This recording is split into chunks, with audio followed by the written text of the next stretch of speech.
Part 2. Part 2. Part 2. Rock and roll. What happens? It's like London buses. You don't do a podcast in months, and then they all come along at once. I like that. In this second part, I want to bring out some props. Who wants to go first? Do you want to go first? I do want to go first. Okay, I've been eyeing up that slightly dusty ukulele. For my prop this evening, I've brought a very dusty ukulele that we found. I think this is a post-lockdown hobby, isn't it? This was like something Will bought during lockdown, thinking this was going to be the next big thing. I think it was Jack, actually. Who? I think it was my brother. Your brother bought this? Yeah. Anyway. That's quite awkward, Cassidy. Is your brother a better-looking version of you? Were? He's better looking. He's more talented. Brilliant at the ukulele. I wasn't here for lockdown. I was in the States. Will and I were surprised long distance for all of lockdown. So can we also mandate that whatever prop you bring, you have to either use or play? So Yes, absolutely. I use this a lot. Yeah. Because it is out of tune. And I use it when someone says something dubious in the office, like, I have a client meeting, wish me luck. Then I go. That's actually quite wonderfully out of tune. Yes. Or when Will says, guys, I have an idea. It's going to be big. Accurate. Oh, No, I that is wonderful. This lives on my desk. Or we're getting Jane on the next podcast. She's here. She's already here. She's always here. She's omnipotent. That is a brilliant prop. I might have to detune my ukulele for a similar You can experience. play a sad song on the ukulele now. You never could. Oh, Mm. good prop. Mm. Very good prop. Will, what have you got for us? Yeah, my prop is I'm a bit nervous about it because it's two weapons that we were given by a wedding client. I think last year, something like that. Can we name the wedding clients as a kind of as a shout out? Ben and Andy. They won't mind. Yeah. Our first ever legal wedding. Ben and Andy. Oh, shout out to Ben and Andy. I used to work with Ben. He was one of my colleagues for almost 3 years. You're staying remarkably calm, bearing in mind that Will is wielding a quite impressive sword. I think they're replicas. I'm not entirely sure. They gifted us probably 8 swords. Yeah. Something like that. Wow. Yeah. Andy's Are they from a long line of swordsmen? Andy's father collects swords and decided that he wanted to give them to us after his son's wedding. Can we just see the other sword? Because I quite like this other one. It's got a bit of a Lord of the Rings. Look at that. That is It's really heavy. it's an Excalibur. I feel like I need a knight's just holding this. Yeah, it's an Excalibur replica. Yeah. So we do have swords at Barrack that we let couples use to cut the cake that are legit old swords. Swords. Mm. Traditional swords. These are replicas, but they're just as stunning. What's so kind of them? Yeah, I don't know what to do with them. I think we should hang them on the wall. Well, yes, we should. But what do you need? Like, what do I Google? Like, sword hanging kit? Yeah. Do you know what I mean? Like, Well, Is that first proper shout out of this episode to Callahan's, to Callahan. the framers. If you just send those swords to Callahan's, they will figure it out. It's actually not a bad idea. Absolutely, they'll put it in some lovely plexiglass, and it will be fantastic. Yeah, that's not bad. So, Or maybe you can put it in a mold, and like you did with the Eggs. with the hot dog. hot dog. Epoxy it. You yeah. can epoxy it. Actually, no, that does a disservice to the To the craftsmanship. to the craftsmanship. Yes, indeed. Well done for them for being such good sports. It's not, things happen, and not always good things happen. I mean, I remember you got married, and it was during COVID, and Wait, don't finish that sentence. Right, Not good things that you guys and got nothing good has come out of it so far. You know, somebody asked me, I think it was you guys actually this afternoon. You said, Will, where would you be if you hadn't met Cassidy? Correct. And I replied, I probably wouldn't be here running this place. I probably wouldn't be in the country. I'd probably still be in America. So with that, a huge amount of input and effort and work has come from Cassidy. Probably 90-10, No. Like, I know genuinely, like maybe 80-20, probably 80% me and 20% Cassidy. No, Makes me sound like this manipulative woman who's like, You want to run this place as a business. Well, you haven't convinced me that you should own it yet. So I don't take that. That's stage 4. Yeah. This is actually Stage really 2. We're working towards it. This is really upsetting because you're being really nice to Cassidy, and I think that our next prop is going to involve a minor marital dispute, or Very at least minor. very minor. So the next prop we've got in front of us is is buying. This is not the E-Myth revisited. No. Buying and running a guest house or small hotel. Tell me about this book. This is a book that Tim, our general manager, bought. And I just decided to start flipping through it during some downtime at our last wedding. And let me just read you a few sentences from this book Are we that feeling like made me laugh out loud. Well, the first is right there, smack on the cover. It says, "Build a valuable business and enjoy a great lifestyle from the comfort of your own home." how do we do that? Oh. Wait. Have you done either? The word comfort, the word comfort makes me laugh. Well, again, Will's lazy boy notwithstanding. He's game changer. If you're thinking about getting a lazy boy, do it. Preface. Keep in mind that Will's background is in computer science. Preface. It may be that you have expertise that is beneficial to operating a guest house or hotel, but does not address the core needs of the business.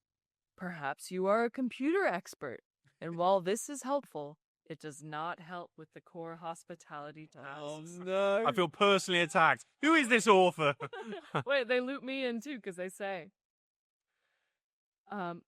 In addition, spending many working hours a day with your spouse may present some unexpected relationship problems. In the case of a husband and wife team, it would be helpful if at least one, has certain skills which would be useful in the operation of the guest house or hotel. Cooking skills. It proceeds to list things that neither Will nor I have. Housekeeping. Cooking skills, housekeeping and cleanliness skills, reservations, reception and billing skills, service skills, being organized. It might as well say mowing the lawn. Doing some gardening. I feel personally attacked. It's making me laugh out loud, this book. Yeah, and you did introduce yourself when we first met Will as someone that is a computer expert. He is a Did I? computer expert. Yeah. Yeah. Did I really? That's the first thing you said. Hi, I'm Will, and I'm a computer expert. I don't know about that. I still code. I like programming. I do. And, this job it's so rewarding, but it's been so challenging, particularly for me, because it's not my forte. I wasn't built to be a hospitality person. And at least I've learned in the past couple of months, if you're doing the job to expect praise or thanks, you're doing it wrong. Do the job for yourself and for your own self-reward, and then you're 90% of the way there. Because if you expect reward and you expect thanks, there's a 50-50 chance you won't get it, and you'll just ruin all that work that you've done. I totally agree with the sentiment, but at the same time, it does sound a little bit like a cry for help. Cassidy, why aren't you more complimentary? This guy's struggling here. No, we're all good. We're all good. Real good. So what you're saying, I think, The is... minor Yeah, go on, Cassidy. the minor marital dispute we had this week marital. was it was the middle of a wedding. We had run out of bar stock. They drank the bar completely dry. I had Impressive. to rush out. Shout out to the previous wedding. Yes, I had to rush out to restock the bar, like immediately in the middle of the day. And as I was headed out the door, one of the guests waved me down and said, "I'm really, really sorry, but our taxi hasn't shown up. Would you mind giving us a lift to the train station on your way?" And I said, "Absolutely." So load them up in the car, load all their bags up in the car. We rushed to the train station because they were about to miss it. And this is when a notification comes on the dashboard of my car. It says, 2 miles remaining in the tank. And how far was the train station? Train station's 1 mile. Half a mile? Half a mile, 1 mile. But I still had to go get all this booze that we had run out of. Yeah.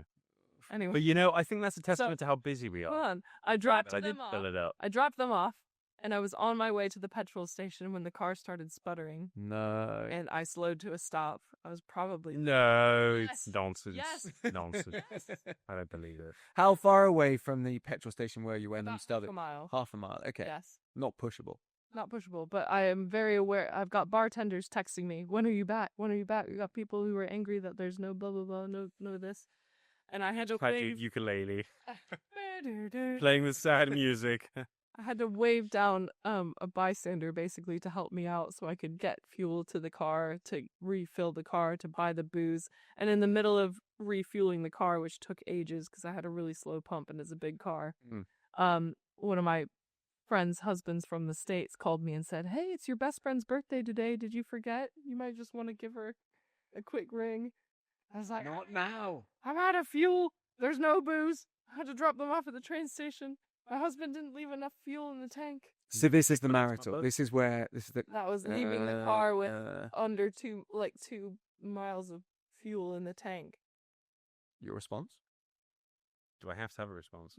You can either accept it and apologize, or you can create some very elaborate. I was going out and I spent miles and miles and miles buying you a present that I'm going to deliver you tomorrow. No, there are two parts to it. I think the first part is genuinely how busy we are and how much we have going on that you can't always focus on those sort of things. And the second part is filling up our car is expensive.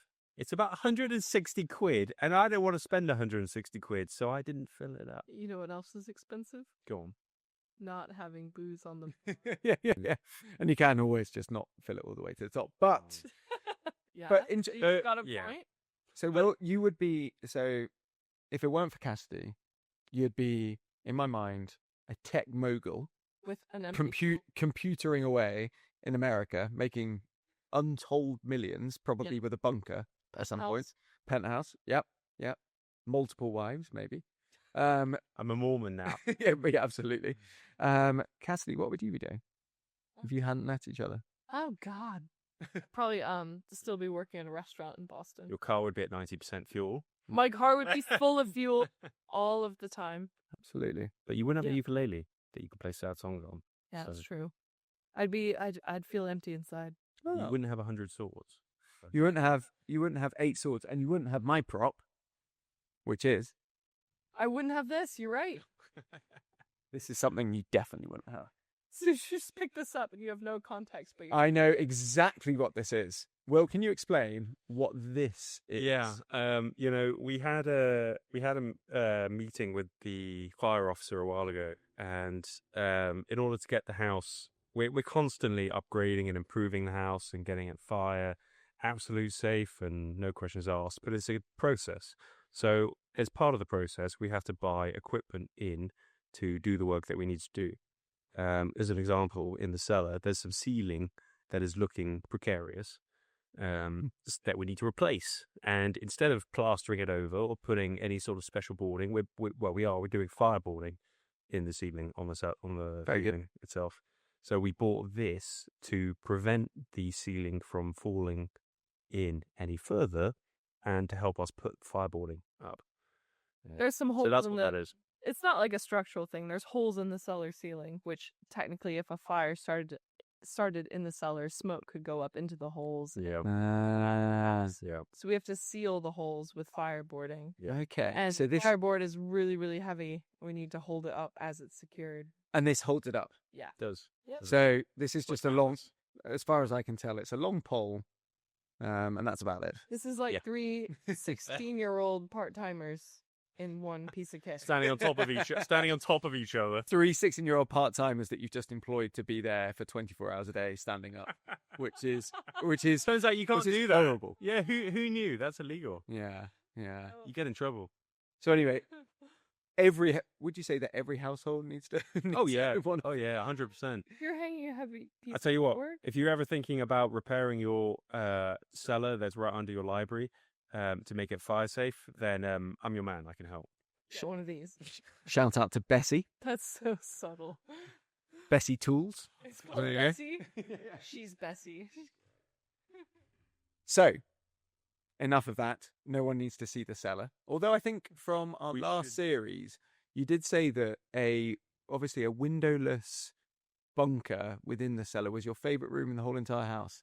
Is that what I said? Yeah, because and then I think you went on to explain that it's because there were tons of baked beans in there, which confused me. Because I spent all of my childhood with that door locked, and we always wondered what it was as kids. And then when we moved back here in 2019, we finally got it open.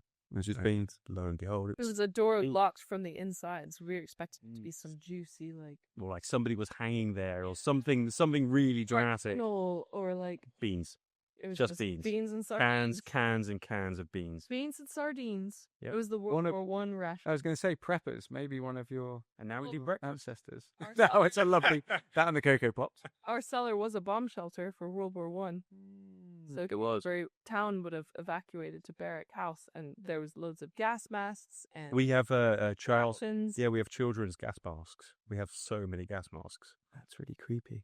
Yeah, it's eerie. You ever got them out? Yeah, They're sealed. I've got. Yeah, we've tried. Some of them are open. So We were gonna wear one as a Halloween costume. great in costume. I opted for Shrek instead.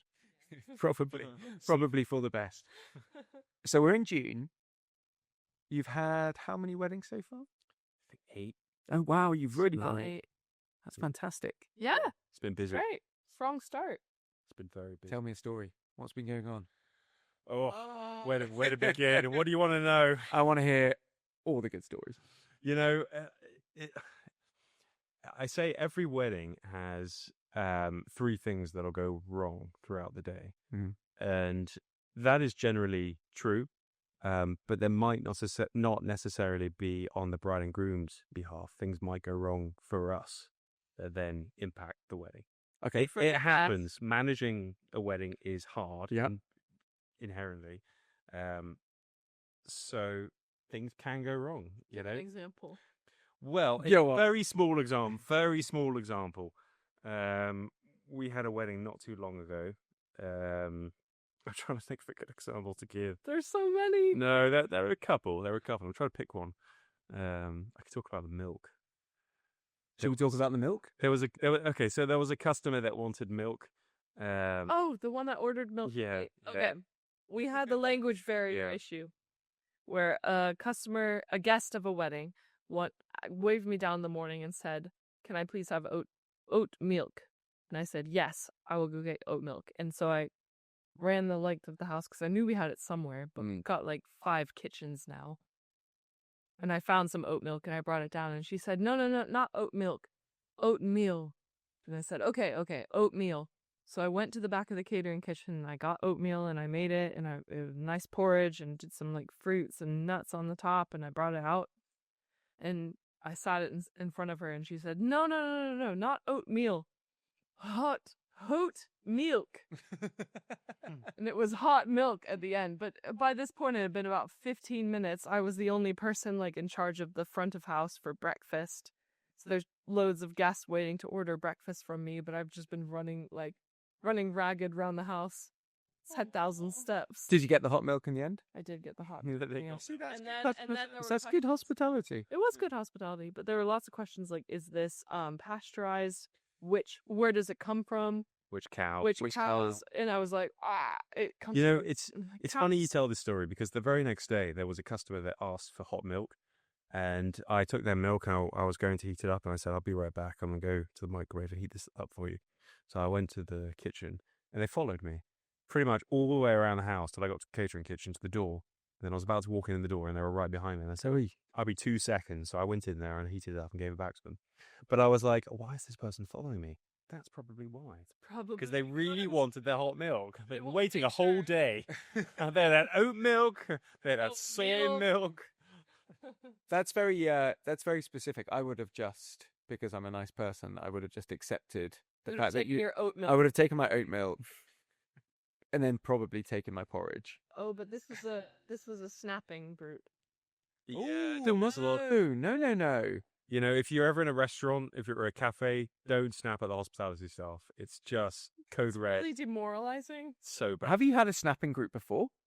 No, I think it's fun. I It's just genuinely some don't snapping think group. we've ever had a snapping group. Yeah, it's, Wow. It was like coffee. you know, I wonder if it's a cultural thing. I wonder if people from that country just do this. I don't know. Snapping. It was a snapper group. Oh dear, Yeah. Bad. that is not much fun at all. Well, you know, speaking of not much Just fun, made it that we- much harder to do things. And you just have to get on with it, don't Yeah. you? You just have to You're grin not and gonna bear it. change the world. You're not going to turn them into non-snappers. Can you snap back? Has, there, you cannot serve them. has a Like- snapper ever had a snappy? Oh, you know what? It's really, You'd really. be like One of our coffee, and you'd be like, there are a couple of members of our staff who've had people snap at them, and they've said to me that they won't serve them, and they'll say, "Look, if you're going to snap at me, I just won't serve you. I just need you to be polite and say, it's please, gonna thanks, take me a Tom." bit longer to Yeah. respond. Yeah, Yeah. we had Really hadn't one. a wedding whereby there was a customer who was upset because he got cut off from his alcohol. He was drinking too much. And our staff did the right thing, and they said, "Look, I can give you one more drink, and that's it." So they did that, and he came back for more. So they cut him off, and he lost the plot. He was super rude. Yeah, it happens. You know, if you think about 1% of all the wedding guests, 120, if it's one person. So it happens, unfortunately. So we had one guest who was so upset, he couldn't drink anymore. So the bartender came up to me, and they said, "Look, Will, there's this problem. Perhaps you could talk to him and calm him down a little bit." Okay, fine. So I went and chatted with him, and I said, "I'll be right back. I'm just going to go make some food, and then I'll be right back, and we can chat." So I disappeared, and I went to the catering kitchen, and I made 20 chicken skewers. 10 for me, 10 for him. So that's a reasonable amount of chicken skewers. Sound that right? Yeah, and I poured a soft drink for him and myself, and I 15 minutes later, I appeared, and I sat outside, and then I went to look for the guy. And it turned out that he was so upset to wait 15 minutes that he cussed everyone off. He called me every name under the sun, and then left. So I had 20 chicken skewers all to myself, 2 soft drinks, and a burned arm. So it was a good day for me. He just sat outside in the dark by himself. Oh, just 20 chicken skewers. 20 skewers. You can do it, everyone. If you're wondering if you can't eat 20 chicken skewers, you can. Well, you can. But yeah. Yeah. Absolutely. Yeah. So that was upsetting because you hear about an issue and you want to make it okay. You want to make the guests happy and you want to make sure they're okay. You want to make sure they get what they want and don't abuse the staff and all the rest of it. But when they just like leave and don't want to deal with their shit, I'm kind of like, well, I can't help you. I'm just going to eat my chicken skewers and carry on with my evening. You know what I mean? Did they come back the next morning? Were they staying? Yes. Were they very contrite? No, not that one. No, they vanished. They just Not seen them again. Oh, really? It's kind of sad because then they're leaving Varric with like a bad taste in their mouth when they could have. I can't remember. They have chicken skewer taste. I was sitting there outside with my chicken skewers and 2 soft drinks, and I took a picture because I was thinking to myself, if he comes back, I want to show him a picture and say, "Look, this is what you missed. This is what you missed." I'll get him on your side. I'll get him right on your side. You must see some quite funny kind of morning after. You know, I remember you last night. You were you were being really, really silly, and now you look hungover and a bit sorry for yourself. We get to know people really well. It's wholesome. Yeah. It's very sweet. We had a sleepwalking incident with one of our guests Okay, recently, go on. where an older gentleman, probably in his 70s, had quite a bit to drink, went to bed, woke up, and, well, sort of woke up, wasn't really with it, but left his room in his boxer shorts at about 3:30 in the morning. Wasn't with it, wasn't sure where he was. Ended up walking into another bedroom, which had been left unlocked by the couple staying in that bedroom, younger couple. Oh my gosh. And so just imagine being all cuddled up in bed at about 3:30 in the morning in a house that you're like, ooh, this is a little spooky. It could be haunted. And then suddenly some guy in his boxers busts through the door at 3:30 a.m. That's exactly what happened. And they screamed. Oh my god. My insurance premium has just gone up. Thanks to that. So he was in one of the upstairs rooms. Yes. And again, in my mind, every sleepwalker like has their arms out in front of it. Yeah, And they've got the long triangular tag. they do, yeah, and a kind of nightgown. Yeah. But the banisters are not that high. I know, that was our first thought. That could have been a little bit That hairy. was our first thought. What are we talking about? It scares the crap out of me. But you put in a very, very, very secure rope now. We do have a secure We room. actually tether every guest to their bed now. A bit like That's rock- that's a different event. Oh yeah, that was the Valentine's event. Yeah. Did we tell you about the Valentine's event? Yes, I think so. No, you didn't. You didn't tell me. Not on this podcast. Well, go on. You go ahead. What? I was hardly. You Is know, it a little it bit was- sexy? it was- a lot of bit sexy. It was a lot of bit sexy. It was an event whereby they had a sort of Alice in Wonderland themed party, Mm. and it was very nice. And it was everyone was having a great time, which is awesome. and they had the animal people. Shout out to them, and they had their they're called the animal people. Okay. They're a local Snakes and local tarantulas. family that bring all their tribes. I think I've seen the intros were huge. They're really cool. So Anyway, everyone was having such a nice time. Sudden nudity. Like they were in the audience room, and they were doing this dance and this sort of choreography, and then suddenly they just like, I don't know. What, the animal people? No, the actors, The animal people. the actors, the organisers. Oh, the organisers. Just So got naked. It was bizarre, but I don't think completely naked. I wasn't there. I didn't see it. I just heard from my staff that they all got quite raunchy. So that was the Valentine's event. I don't think it was that raunchy. I think it was just a bit of nudity. Maybe you were clutching your pearls. Well, there were like 2 people that left because they were like, really? "Wow, this is a lot." Yeah. So people were just there for a nice evening. Were they staying overnight? Or? No, not for this one. Okay, so the sexiness had to stop at some point It's when you shove them out. Yeah, it's tricky because we don't do that many events that we host ourselves. We tend to let the house out to another organisation, Like a individual, production company. Like a zombie apocalypse guy. like a zombie apocalypse guy, and they run the event. And 9 times out of 10, 9.5 times, 9.9 times out of 10, it's fantastic. And it goes so well, and lots of people are very happy and they have great memories. But there's always that 0.1 that is, I don't think that went wrong. I just think it was a surprise. yeah, it wasn't a bad event by any means. It was a success on every Yeah, it sounds like a great event. Yeah. If I'm coming to a Valentine's Day and You come to the next one, tarantulas Stephen. and nudity, Yeah, what more could you want? all under the same roof. I do like the concept of you guys looking back when you're much, much older and everything is kind of blurred together. So you're thinking to yourself, what was that event with the zombies and the nudity? And was it that big firm of accountants that were there that we hosted as well? And They were the snake zombies, yeah. and the sleepwalking. I still want to get the zombies back. We very nearly had a barrack baby.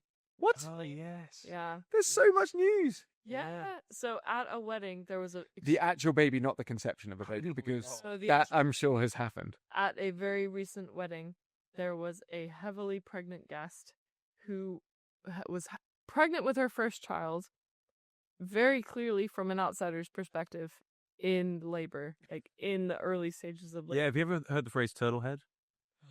Wow. God, Will. Sorry. Just the editor's gonna have a hard job here. Sorry, Tom. Done. Sorry, Tom. Anyway, they were in labor, but they were in labor denial. And this was a chapel ceremony, and it was quite a lengthy chapel ceremony. So she was sat in the chapel, like,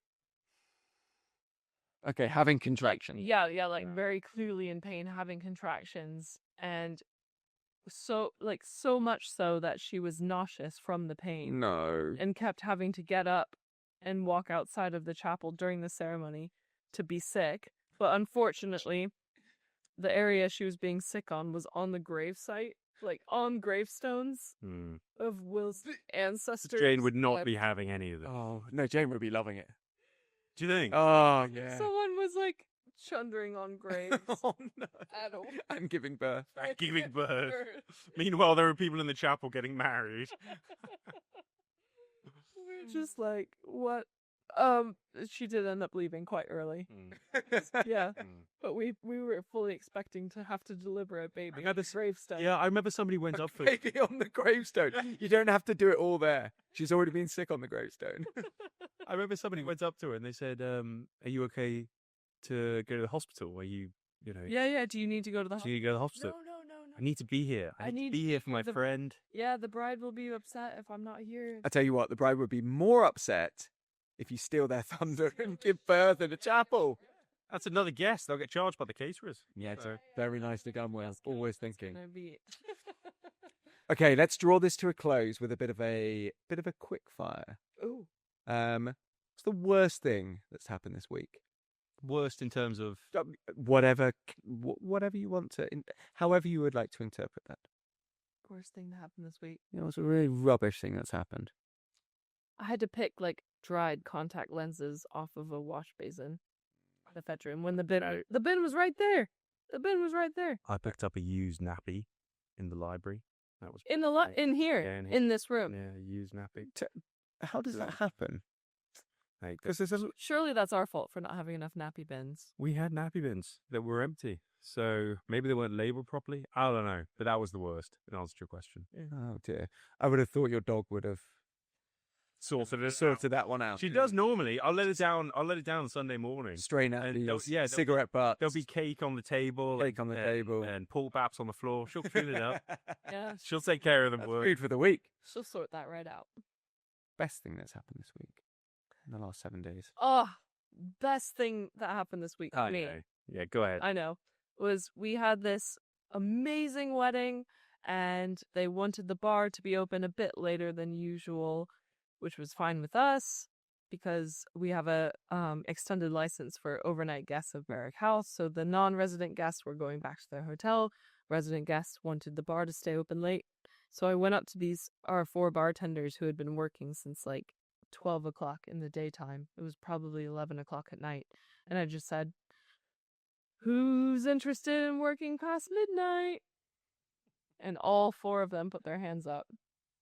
Wow. And so they all stayed past midnight. We paid them time and a half, and they got a really, really nice tip from the That's really the nice. couple's family. Oh, fantastic. Yeah. It was just amazing to have been asking these people who had already been working like 12 hours at that point to do a little bit more, and all 4 of them were eager to do it. Will wants to do the ukulele. Yeah, are you sure they didn't go?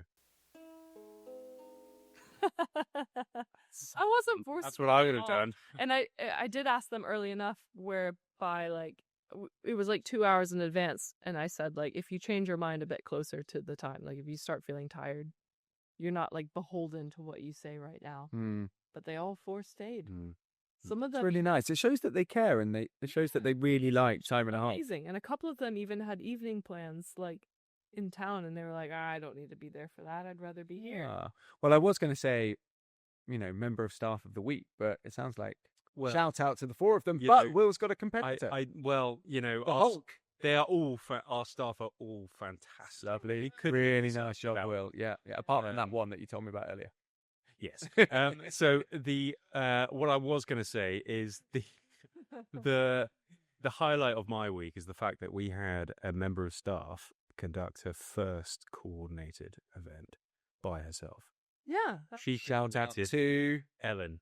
Ellen. She coordinated this entire event all by herself. Oh, great job. She'd never done it before. She'd had some experience doing other events with other people. So she had enough sort of ammunition under her belt to execute it properly, and she did fantastic. Oh, well done. This is Ellen, who we hired as a bartender, and she was in the middle of her first shift and made the crucial mistake of mentioning that she would be interested in getting more involved in the wedding side of things. She screwed up. Yeah. And ever since then, Now she's paying the price. she only did 2 bar shifts before she's now like a full-time. I think there's a photo of her doing a bar shift. Yeah. Cute. Yeah, with, Like in the background. with the wrestler. We had a famous wrestler here drinking at the bar. Do you remember this? Oh, for the filming. Yeah, no, it was for a wedding. He was a famous wrestler, and he was telling me. Do you know who the famous wrestler? I won't name him. Because Was he Hulk Hogan? Yeah, That's the only one I know. He's gardening. Yeah, quite. He was a famous wrestler, and he was telling me how the moon landings were faked, and all these other crazy conspiracy theories. And it was super into them. And you can't say, mate, you're an idiot because you work in hospitality. You've got to say, oh yeah, tell me more. Entertain me a little bit. So he went on about these moon landings and all sorts of stuff. Wait, so anyway, there was the moon landings weren't faked? Oh. Should we tell her? My final question, and this is actually it's a question from a long-time listener, Jane. Is it Jane? Oh, no. Jane? Have you seen any ghosts in the last few months, Seen any? or heard any ghosts, Or heard? or have you exorcised them all? I like to think we've exercised the Blue Room ghost because we haven't had a problem since the electrician's been back. So, I've heard some things. I've heard footsteps on stairs when no one's going up and down the stairs recently. And also, this is probably more of a plumbing issue and a ghost issue, but our like hot water pumps that get hot water all the way up to the top floor, sometimes in the middle of the night when everyone's asleep, sound like they're like a race car, like it's really alarming. you know what? Have you heard that? It's funny you say that. There have been a few moments where I'm like 100% sure I've heard a chainsaw That's what Go on. that's what it sounds like. Well, I thought it was going off in the gardens. So I went down to the bottom of the gardens in the South Terrace, and I found the exact spot. I'm convinced this was where it was going off, and there was nothing there. This is brilliant. There is a ghost. A chainsaw ghost. The chainsaw ghost. So That's not good for weddings. So if you want your wonderful romantic wedding to be at Berwick House, just look out for the chainsaw ghost. You can't have any hot milk. If you can't have hot milk. Thank you guys. Until next time. Thanks, Stephen. Until next time. See ya. Bye bye. Wait. Oh, you got it wrong. Very good. Well done.